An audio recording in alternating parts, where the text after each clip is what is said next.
Okay, I am back, ladies and gentlemen, after weeks of not posting a video. It's been driving me nuts. I've been on the road traveling, but here I am, ready to get back into it, back into my regular routine. Oh, I couldn't be more excited. I'm just so happy to be here recording, here talking to you great people.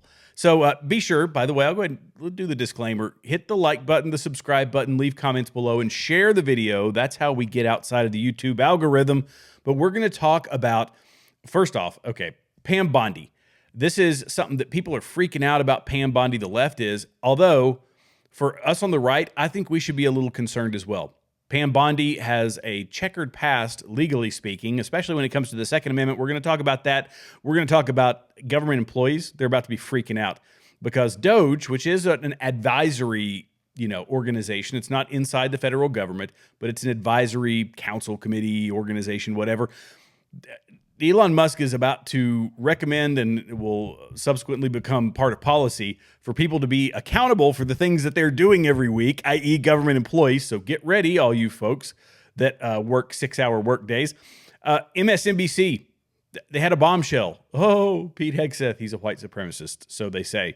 And then we're going to talk about the sexual assault allegations against him and how nefarious that is. By the way, shout out Megyn Kelly. She did a full deep dive on all that stuff, so I would recommend you go watch hers for that specifically. But we're going to discuss it briefly. We're going to talk about Tom Homan and the fight that he has against the billions and billions of dollars being shoved into nonprofits. I actually went into the tax records of these nonprofits, just a few of them, and pulled up the amount of tax dollars, government grants that are being given to these organizations. Some of them have doubled, some have tripled in size because of we the people shoveling our money to them, and Tom Homan is going to be fighting against that.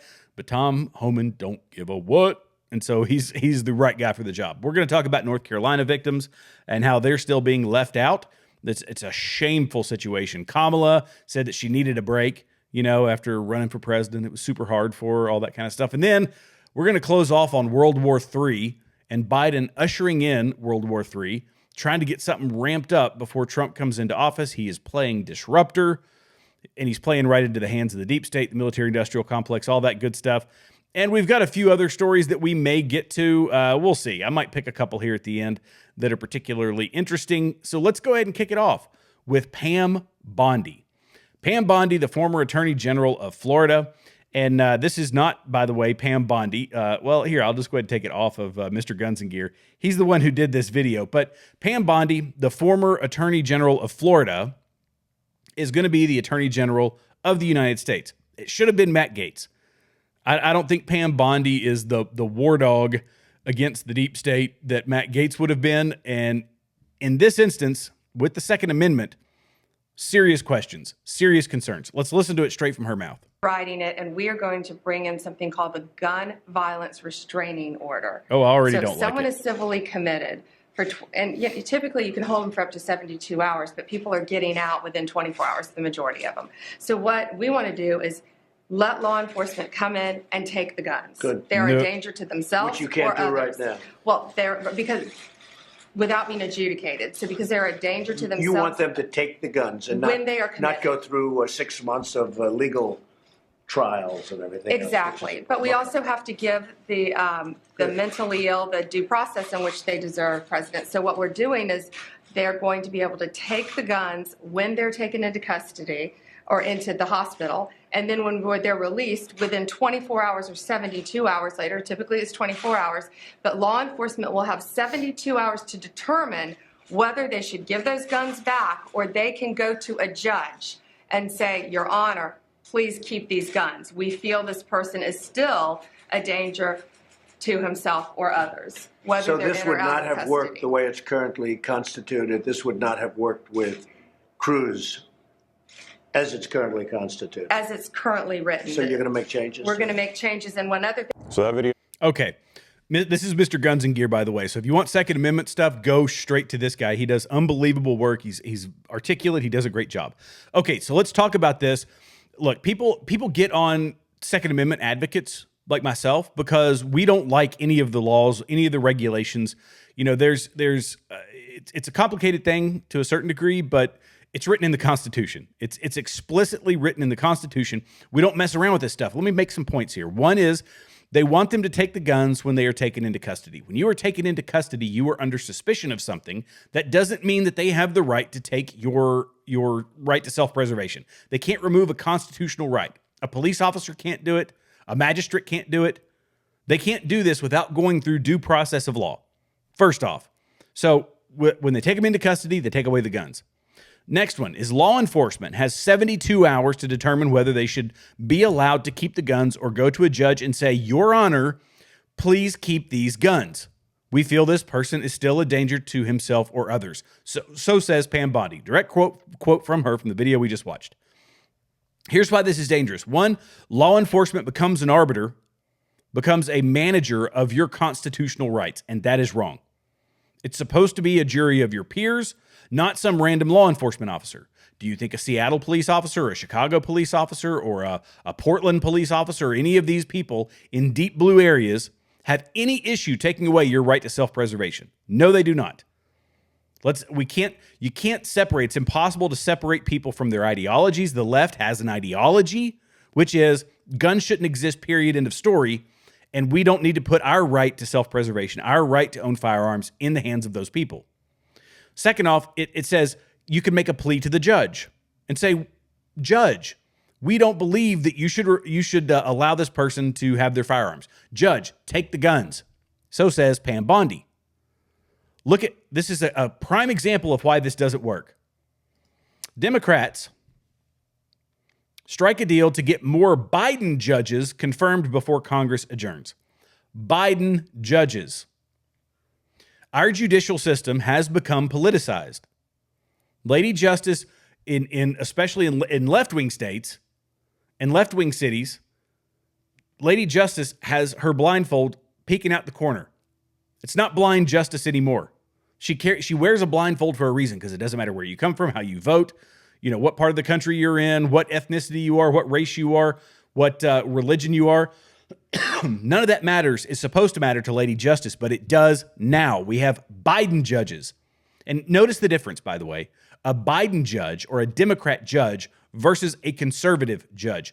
What does a Biden judge use as their guiding principles? It's their politics. What does a conservative or a right-wing judge use as their guiding principles? The Constitution. Period. So we cannot put our right to self-preservation, which is our Second Amendment, in the hands of police officers or biased judges. Period. Yeah, it makes it difficult. And they say, oh, but it's so hard to do this. It's supposed to be hard to take somebody's constitutional right. It's not supposed to be easy. And Pam Bondi is on this, in particular, is on the wrong side. I do not support that. And to be honest, with Trump nodding along, it's one of the things where I feel like he's a bit too soft. I feel like he's a bit too soft on abortion. I feel like he's a bit too soft on the Second Amendment at times. He's hardened on the Second Amendment, but he's stayed pretty tried and true when it comes to abortion.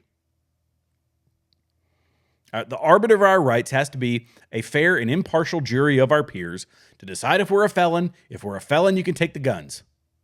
Now, we can have a different argument about whether or not, once you've served your time for that felony, whether your right to vote, your right to have firearms, your right to all your constitutional rights. It's one of those things, certain ones we take in perpetuity forever and ever and ever. You did your time, you had your rights removed. We should have an argument about whether or not those should be restored after you have completed your punishment. Because people change in prison, some people don't. But that's a different argument for a different day. All right. So that's my beef with Pam Bondi. And, I think it was a bad choice. I think that he should have gone with Matt Gaetz. He should have bucked the tide. He should have forced the Senate to vote for this guy, to turn him down, to violate the mandate that the American people had. Because it was, look, if you look at the internet, if you pay attention to social media, everybody, la-di-da-di, everybody wanted Matt Gaetz because he's a bulldog. He will go on the offensive against the deep state. He's not afraid of those people. And all these salacious allegations they've made against him that have been, with this child sex trafficking and all that stuff that has been investigated, found to have zero merit. These are all just slanders, things to muddy the water. Because what do? This is what they do with the all the controversial picks, right, is they go after them. It's always with the sexual allegations. They're doing the same thing with Pete Hegseth. We begin this morning with more controversy surrounding the intended nominees for the Trump cabinet. California officials confirmed Defense Secretary pick Pete Hegseth was investigated for sexual assault allegations in 2017. Now, a public statement from the Monterey Police Department revealed little detail about the alleged incident, except that it was investigated and that the injuries found on the alleged victim were contusions to the right thigh. Now, a reminder to our viewers, Hegseth was a host for Fox News and served in the military as an Army National Guardsman. His tours include Iraq, Afghanistan, and Guantanamo Bay. Now, Hegseth, for his part, denied all accusations and contends the sexual encounter was consensual. In a statement to CBS News, Hegseth's attorney said, quote, "As confirmed by the Monterey Police Department, these allegations were fully investigated and Mr. Hegseth was cleared." Okay, so look, Megyn Kelly did an unbelievable deep dive on this. But the bottom line was he goes to an event. There's a woman there. She's a married woman. Her husband is in the hotel. She engages, like, not drunk, not drugged, nothing like that. Purely consensual. Goes with him. They have an encounter in his hotel room. She leaves later. The story of Pete Hegseth, what he said, she said she was going to say to her husband, and what she told her husband were the exact same thing as confirmed by her husband. So this woman cheated on her husband, felt bad about it, and now for political gain is able to gin up these allegations against him. They were all found to be untrue, and there was no merit to it, but the media runs with it, right? They do the same thing about his, the fact that now he claims to be a Christian person. I don't know where he was then versus where he is now. Is not my place to judge. Obviously, if you're a Christian man, you shouldn't be off gallivanting with other women. But they're not just going to leave it at the sexual stuff. They're going to leave it at they're going to lay him down at the altar of white supremacy, which is what they tend to do. The Secretary of Defense nominee, Peter Hegseth, the Fox News commentator as well, because this is someone who, weekend host, important distinction. This is someone who, is known to be a white supremacist, known to be an extremist. He's known. Whose platform, whose book is basically about his opposition to the advancement of black officers to the top brass. Entirely false. Entirely false.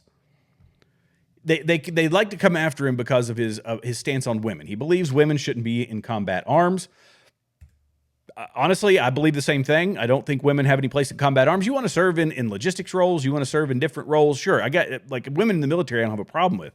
Women in combat arms roles, shoving women into some of these austere places in the middle of Afghanistan as had the potential to happen in certain parts of Afghanistan, you got trouble. It's not a good situation to put them in. It's not a fair situation to put the men in. There's hygiene issues and requirements from the military that give them preferential treatment. There's all kinds of stuff that goes into it. Women just don't need to be in it. We're muddying the water with that. He takes that stand. I agree with that stand. But they lay this it's obviously at the altar of white supremacy. He's a known racist. It's known that he's a racist. That's just, it's shameless lying. And I will point out, this is on MSNBC, and there's rumors of Elon Musk potentially buying MSNBC, and I think that would be, of all of his great trolls, I think that would be the greatest troll.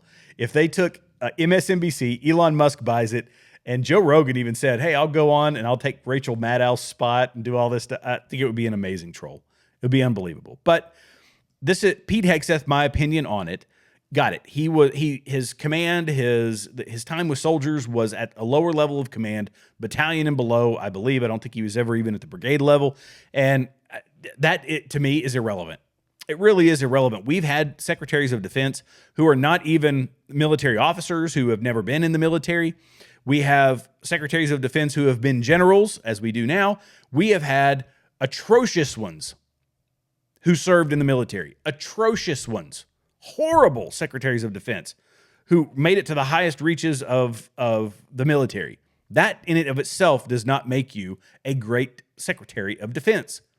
Understanding how the system works, understanding how to manage your staff, understanding the vision of the President of the United States, and how to take his vision, his commander's guidance, and apply that to the Defense Department, that's your job. Pete Hegseth can do that, and I believe that wholeheartedly.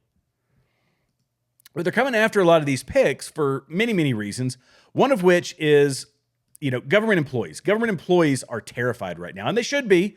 They really should be, because this is a guy talking, I don't even know who the guy was, but he made some amazing points about how Elon Musk ran Twitter once he took over. And Doge, which is outside of the federal government, it is not a federal government agency. Donald Trump isn't fabricating some department out of thin air. This is an outside agency that's in an advisory role. Think of it as a think tank. The way that the Elon and Vivek are trying to run this is that it's a think tank where they can dig deep into government policy, government spending, find the fraud, waste, and abuse, put it out on X so that everybody can see it, and then give some advice and some guidance to each of these departments where that fraud, waste, and abuse is found, so that they can thus eliminate the fraud, waste, and abuse from the system. But listen to what this guy says. This is an awesome clip. In the Twitter takeover, Elon sends his email, and he says, and the line is, what did you get done this week? Whoa. What did you get done this week? And in the context of Silicon Valley companies, that was a provocative statement, because a lot of Silicon Valley companies take months or years to do anything. But imagine that statement being applied to the government. Oh my God. Right. Like the level of accelerated time, okay, what are the problems? How are we going to fix them? And what have you gotten done this week? Yeah. You think debanking upended some lives? Yes, exactly. So yes, what have you done this week? And by the way, when Elon runs this guy, it's actually interesting. A guy just tweeted or posted or zeeted what it's like to work for Elon at his AI company, XAI. And he said Elon came in last week, and he said Elon spent 18 hours at the office and in 5-minute chunks. And it was each person had a 5-minute speaking slot to explain to Elon what they were doing. Wow. And he did that for 5 times whatever, right? 18 hours. Jesus Christ. And so think about what that meant. Every employee had an opportunity to tell the big boss what they were working on. Every employee had an opportunity to be recognized for their effort. Every employee had an opportunity to get live feedback from the big boss, who had a comprehensive overview of everything as to what they should be doing. Whoa. And there's no place to hide. Right. Whoa. And think of how different it is for a company to be run that way. Right. Then even the Valley companies generally are quite well run by sort of business standards, and even that, that's a level of intensity that most Valley companies aren't even close to. Now imagine that applied to government. And again, this is the kind of thing. There's no law there's no reason it can't be done. There's no law that prevents that. There's nothing in the Constitution that says you can't do that. It's a choice. How the government is run is a choice on the part of the executive branch and the president for how it's going to get run. Okay. So first off, his breathing drives me nuts. God bless him. God bless him. His breathing drives me nuts. But imagine this. First off, you're never going to find that type of motivation in a government agency. People are there. They're collecting their paychecks. Some of them are hard workers. Don't get me wrong. There's people that will go the extra mile. I know several of them. I've worked with several of them. They're very invested in their job, and praise be that they are willing to do that, because they're being paid by our taxpayers. But there is a monstrous sum of government employees who show up late, leave early.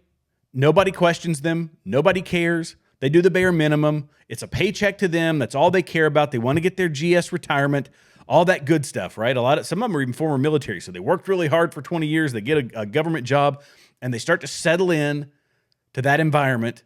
It's a lot easier. It's a lot more lax. They don't work as hard, and it takes you 6 months to fire them. If you had a boss, an advisor that said, I want to speak with everybody in this department, I'm going to take 18 hours, as Elon Musk did with X, 18 hours with a 5-minute block for everybody, and say, what did you get done this week? Tell me, the owner of this company, the big man, what you got done this week. That just imagine doing that to your boss. That if you sit in a dark room somewhere and you work, and you had to go to the big boss and say, what did you get done every week? Can you honestly say, I made the absolute best use of my time? There are weeks where you're going to be down. You're going to be not going to be working as hard. You're going to, everybody slumps every now and then. But are you a net positive for this organization, or are you a net negative for this organization? And if we could bring that type of accountability to government, that's huge. That is huge, because it is sorely missing. Even in the military. I mean, even when I was in the military, the move you off into another job or something like that. But because this is kind of the routine. The people that work really hard, they'll get more responsibility, more to do. They'll get kudos. They get pats on the backs. You got to be able to run on props, right? Because they aren't going to pay you more, but they're going to give you a lot more responsibility and a lot more to do. And they'll say, it's for the progression of your career. It's you being a good leader. Work harder for no more money, right? But there's other people who have settled into the system and they say, you know what? I don't have to work nearly as hard as that guy. I'm going to get the same money. So what's the point? I'm going to settle in here into my cozy little comfy spot. I don't have to work that hard. I count the hours till the end of the day and I punch out and I leave maybe 10, 15 minutes early. Nobody's really going to say anything. This is what we have to get rid of in the federal government. I love it. I think it's great, but government employees are going to start freaking out if they have to report. Now they won't be reporting to Elon Musk. Don't make that mistake. But if Elon Musk is able to put a plan together for the heads of these new Trump heads of these agencies to do something similar to that, people are going to be flipping their lids. And it's going to be beautiful. I'm looking forward to it. Now, look, at the border, this is an agency that needs desperate overhaul, and Trump has chosen Tom Homan. I don't know if you've never seen Tom Homan. This guy is a pit bull. I'm talking a hungry pit bull when it comes to the border. And in a recent interview with the Texas governor, Governor Abbott, I think, seemed a little uncomfortable because of what Tom Homan was saying. But listen to this. This is on the Sean Hannity show. This is Tom, great. You heard this mayor out there in Colorado. I want to get your reaction to it, and I want you to be clear about who has jurisdiction, the federal government or state and local governments. And if you're a sanctuary state or city, are you breaking the law? You're absolutely breaking law. All you have to do is look at Arizona versus U.S. You'll see these breaking law. But look, me and the Denver mayor, we agree on one thing. He's willing to go to jail. I'm willing to put him in jail. Did y'all hear that? I'm going to play it one more time because it was so great. Breaking law. But look, me and the Denver mayor, we agree on one thing. He's willing to go to jail. I'm willing to put him in jail. The Denver mayor said he's going to use all of his resources to make sure that no one is deported out of his city. And Tom Homan says, you want to violate federal law? So be it. So be it. You want to go to jail? I'll put you in jail. Because there's a statute. It's Title 8 United States Code 1324 III, and what it says is it's a felony if you knowingly harbor and conceal an illegal alien from immigration authorities. It's also a felony to impede a federal law enforcement officer. So if we don't want to help, that's fine. He can get the hell out of the way. But we're going to go do the job. President Trump has a mandate for American people. We got to secure this country. We got to save American lives. And I find it shocking that any mayor of a city would say, and President Trump's been clear, we want to concentrate on public safety threats and national security threats. I find it hard to believe that any mayor or governor would say they don't want public safety threats removed from their neighborhoods. I mean, I don't know what the hell is going on in Denver, but we're going to go and we're going to fix it. If you don't want to fix it, if you don't want to protect his communities, President Trump and ICE will. Okay, so there's a guy, while that sounds, it gets me amped up to hear him say stuff like that. Part of me says, okay, is this a bit too federal, federalization, I guess, of things that, like, basically, I don't want the federal government overstepping its bounds. According to the law, I don't think that is, but I also don't think he's going to be jailing the mayor of Denver. So it sounds good. It makes a good video clip. I don't think he's going to actually go that far, but it is against federal law. It's a violation of federal law. And we've got some people. These are the folks that look. Let me rephrase here. The criminals and the rapists and all these other folks, these are the ones that are going to be prioritized for first round deportations. Those are the ones that are going to be easier to find. They're going to find them. They're going to get rid of them. It's going to be great. It'll be wonderful. But there are a certain number of people who are just here, and they get this. They get the left, who tells them, "Oh,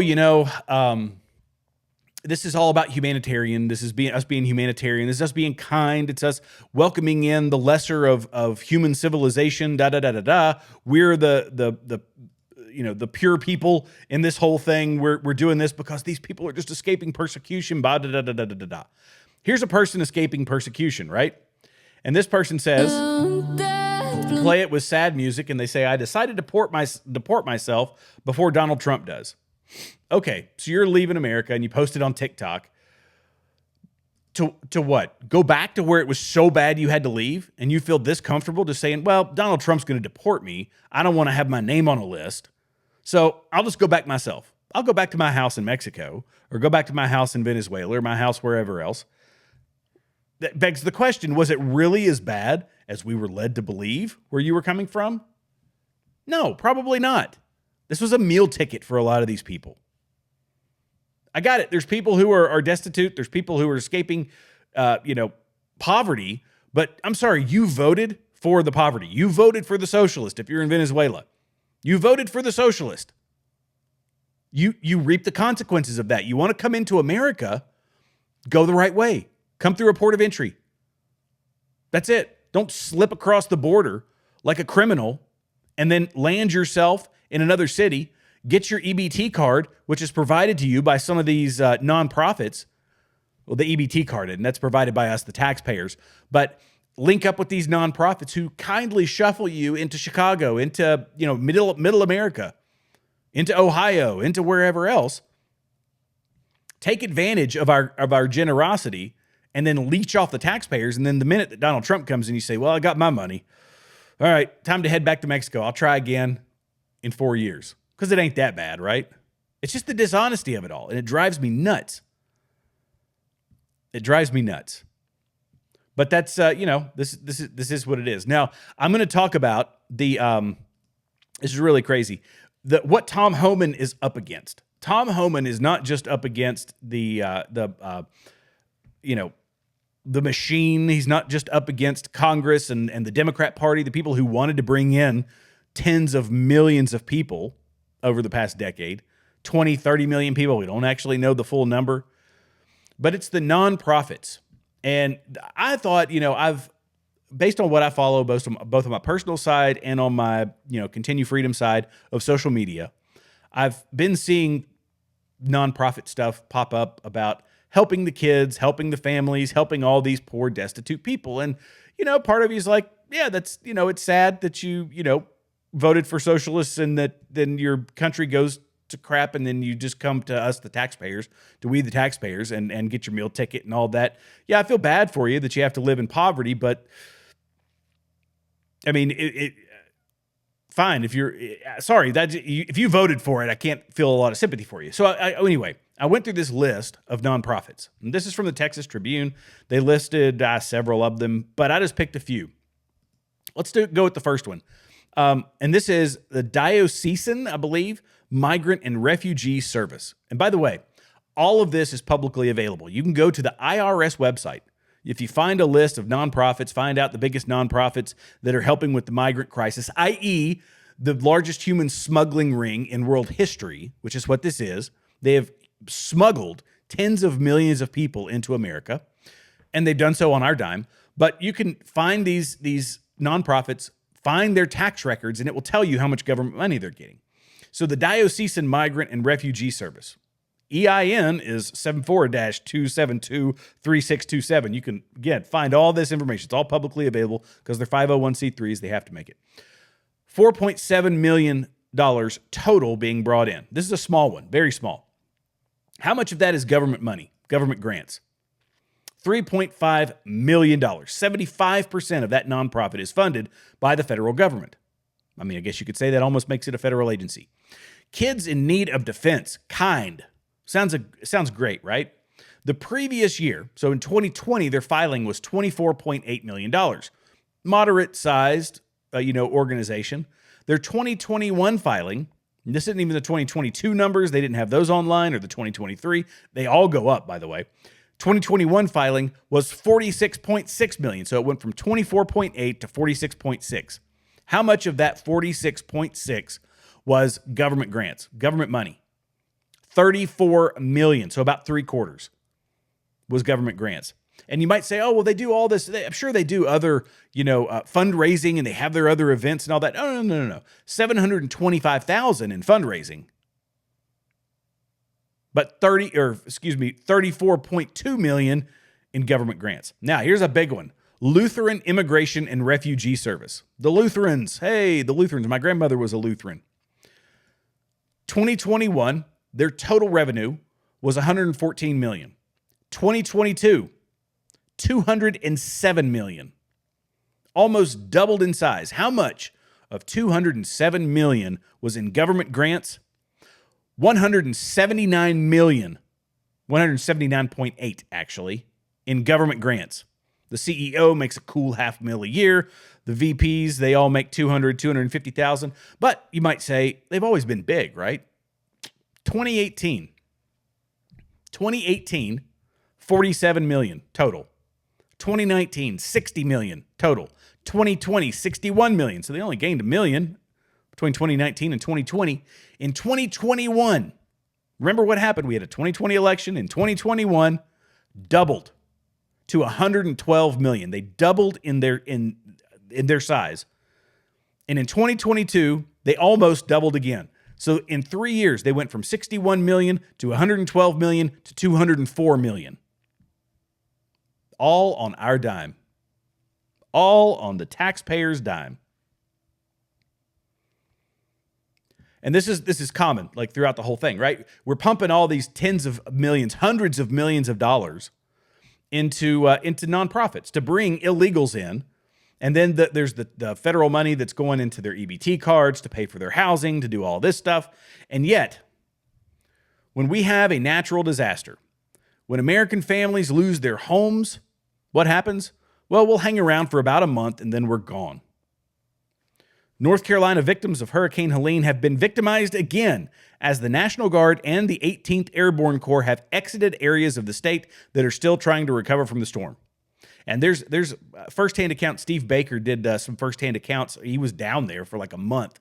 And he was talking about houses that look like nothing has changed. Neighborhoods that look like nothing has changed. Like the storm happened yesterday. Areas around Interstate 40, which is the major thoroughfare in that area, still look like the storm happened yesterday. The minimum response for any of the big storms has been, I think it was 10 or 15,000 is what he said. Around that 10 to 15,000 range.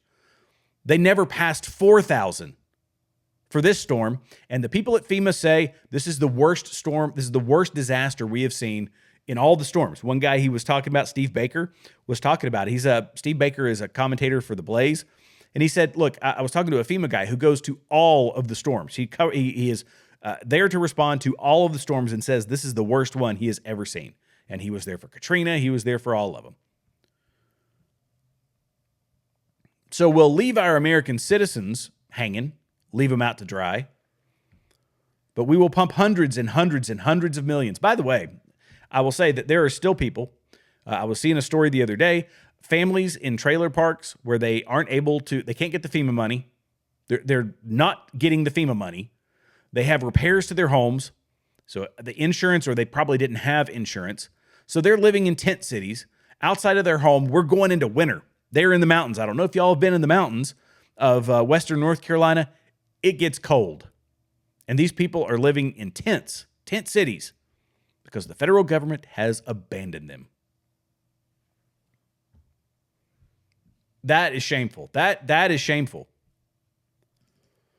But you know, it's not really all that important. In the grand scheme of things, the American citizens aren't important. What is important is starting World War III, because that's what Joe Biden is trying to do before Donald Trump gets into office. Donald Trump is going to be left with an absolute mess, all because Joe Biden says we got to get the rest of this money, we got to get more munitions, we got to sell the big ticket stuff to the Ukrainians. Got to get that in their hands. We got to get them a few more billion here, a few more billion there. Launder as much money as we can into Ukraine before Donald Trump takes office, because he's going to end it all. And in this instance, what I can kind of give you, I can speak with some authority on this because I was a field artillery officer. I was never in a HIMARS unit, or never GMLRS or MLRS, anything like that. I was straight up artillery, or I was a fire supporter, which meant I was handling all of the forward observers and that sort of thing. We controlled aircraft and artillery, mortars, all that good stuff with the infantry units. But this is what the Ukrainians have had. This is an MLRS system. It's multiple launch rocket system. They have a range of about 90 miles. Some of the MLRS systems they had were even shorter, like 50 miles. So very, very short range munitions. And what Joe Biden authorized is something called an ATACMS. And by the way, this is all unclassified ranges and all this kind of stuff. You can look it up online. ATACMS, or the Army Tactical Missile System, has an unclassified range of around 190 miles, right? Or 300 kilometers if you're, into the accuracy of the metric system, like everybody else in the world is. But, you're talking about doubling the range of the munitions that they can deliver into Russia. Well, what does this mean? This means that here, let me see if I can pull this one up. I think this is the one. Yeah, so this is the roughly the 50-mile range that they previously had. And now we have said, nope, not 50 miles. Let's make it 103 to 190 miles with these new ATACMS, which means they can attack deeper into Russia, which they did. And when they did, it provoked Vladimir Putin to launch ICBMs into Ukraine. Non-nuclear, but it was obviously a flex. This was obviously a flex on his part to try and, let them know, hey, look, this is like the shot across the bow. Warning shot, so to speak. Because we keep pumping weapons and munitions into that silly country. And it's not just us. This is called the Storm Shadow. This is what is a Franco-British cruise missile, similar to our Tomahawk. They took out, I think, a submarine and one other ship. I forget what it was. But when you look down here at Sevastopol, Sevastopol is where, down there at the far south in Crimea, this is where the Russians' Black Fleet Navy sits. It's really, they consider it Ukrainian land occupied by Russia. That's Crimea. And Putin is trying to get a land bridge that allows him to more easily access it, because if you look down there around near the Sea of Azov, there's a bridge that links Russia to Crimea, but Ukrainians keep blowing it up. So he wants a land bridge. He wants easier access down to Crimea, and that's one of the reasons, probably the many reasons for this whole war being launched in the first place. But now we're extending the range of the Ukrainians to hit further and further into Russia to continue to inflame this whole conflict. This is a huge, huge deal. And it's so obviously intentional by Joe Biden to try and disrupt any chance of peace talks going into a Trump presidency. Now, I had a lot of stuff where I was going to talk about the just war theory, which is something that it was actually a paper I was reading. It was from the Army War College, and they were talking about the art of bargaining and negotiating in historic conflicts. And I was reading that because I like to party, and I like reading about jus ad bellum and jus in bellum and jus post bellum and all that good stuff. But it was talking about why we using certain criteria to get into a war, certain criteria on how you fight a war, and then certain criteria on how you exit the war. And I won't get into all the details because it will turn this into a 3-hour video. But when it comes to just jus post bellum, it's jus post bellum, it's the framework for transitioning from war to peace. And this is what we had years ago with the Minsk Agreement. And it was upended by the Biden administration, the Democrat Party, the deep state, the military-industrial complex. All these people sent Boris Johnson over there to tear all that to shreds, to stop negotiations, because we are in this war for one reason and one reason only. And that is profitability. Lindsey Graham will tell you that it is because they've got trillions of dollars of minerals in Ukraine, and would we rather have them, or would we rather let Russia have them? Well, let's be perfectly honest. We never got the oil from Iraq. We never got the minerals from Afghanistan. We're not going to get any minerals from Ukraine. And yeah, Ukraine, fine. Russia's not trying to take over the entirety of Ukraine. But nonetheless, we got into it for illegitimate reasons. They'll tell you that. Some people will make a moral plea. They make some silly pleas. But for us getting involved in it, for we as Americans, there's no other reason other than profitability. I sound like a broken record when I say this, but Eisenhower told us the military-industrial complex. He worried about a scientific and technological elite. He worried about a military-industrial complex. We have all of those things. Look at what happened during the last part of the Trump presidency, the pandemic, okay, let's just say that, and then all of the pharmaceutical things that followed after that, that's our scientific elite. The technological elite. Look at what happens on Instagram, Facebook, YouTube, the censorship that takes place.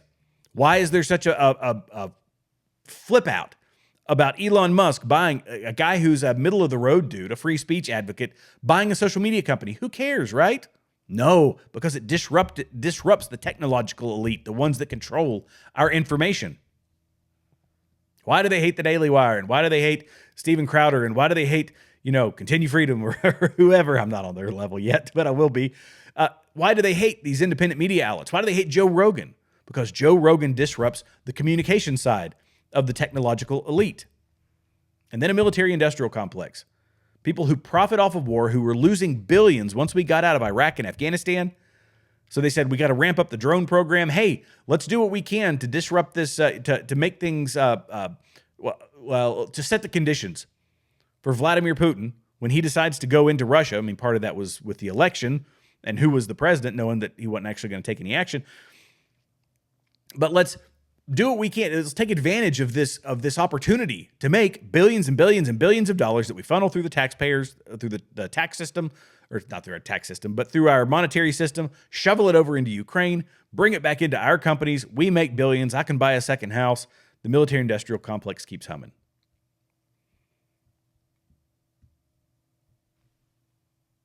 I mean, tell me where I'm wrong. I would love to hear where I'm wrong.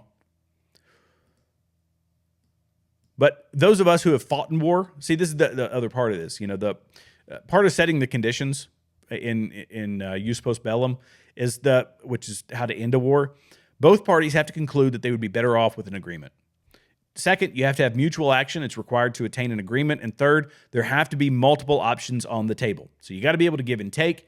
Everybody has to be able to say, look, it's not profitable for us anymore. It's too much loss of life. It's too much destruction. We can't do this anymore. It's a tax on our economy. Ukraine can't say that because we are the ones paying for the war. They have the human cost, but what they don't take into account, what this particular paper didn't take into account, was ideology. First off, second off is oligarchy, which you have both in Ukraine and here in America. Corruption, which you have in both Ukraine and here in America, and the lack of independent decision makers, meaning the people in D.C., the people in Kyiv. Independent decision makers are not a thing. Lindsey Graham is not an independent decision maker. Mitch McConnell is not an independent decision maker. They are thinking with lobbyists chirping in their ear all the time from Boeing, Lockheed, Raytheon. So, is it profitable for the oligarchs in Ukraine who are separated, insulated from the fighting? They're just raking in the money. Zelensky bought a $4 million car for his wife. I'm just saying. So this is a complicated scenario that Joe Biden is inflaming to make it as bad as possible when Donald Trump is inaugurated and when Donald Trump turns around and says, all right, this is stopping now. And I'll be interested to see how he does it. We'll never know the contents of it. We'll just see the effect. And I really can't wait. I really can't wait. Now, the last thing I'm going to talk about, because I'm at 45 minutes, and I've got to set up for another live stream that I'm doing with Braver Than the Rest tonight. But this is a completely off topic. And although this is in my particular state. This is right down the street from me. Oh, this is crazy. An art exhibit at East Tennessee State University, which is in deep red territory, by the way, shows Mike Johnson and transitioning from Nazi to Christian. Like, this is so horribly offensive. I mean, I respect their right to do it. But an art exhibit at East Tennessee State University, or ETSU, Reese Museum has sparked backlash for featuring a depiction of House Speaker Mike Johnson in front of Nazi swastikas that morph into Christian crosses along with other imagery connecting conservatives, Donald Trump, and Christianity to Hitler. And so I saw this and I thought, first off, this isn't art. This isn't art. Because we used to have art. And this was a perfect meme that depicts this. These kids say, oh, I'm an artist. No, you're not. You're splashing. This is literal art, by the way. A banana taped to a wall, 3 empty blank canvases. And what this says, without a single degree, they created art that inspired generations. Ah, the Mona Lisa. Ah, Starry Nights. And then artists with degrees arrived, and you get crap. These are activists with, a paintbrush, activists with, now with shaved heads since Donald Trump got elected. Putting out crap like this. I mean, it's just, this is part of that ETSU exhibit, including KKK masks made from an American flag. No originality. They're social justice warriors with a paintbrush, with a few scraps, with a pair of scissors, and they slap a bunch of garbage. Don't mistake it for art. Don't mistake it for art. Okay, so that's all I'm going to have in this episode. I truly appreciate you guys watching. Thank you so much for joining me. Be sure to like, subscribe, leave comments below. And share this. It really helps when you share it. It gets us outside the algorithm. It's a wonderful thing. God bless you. God bless America. And I'll see you guys in the next episode. Adios.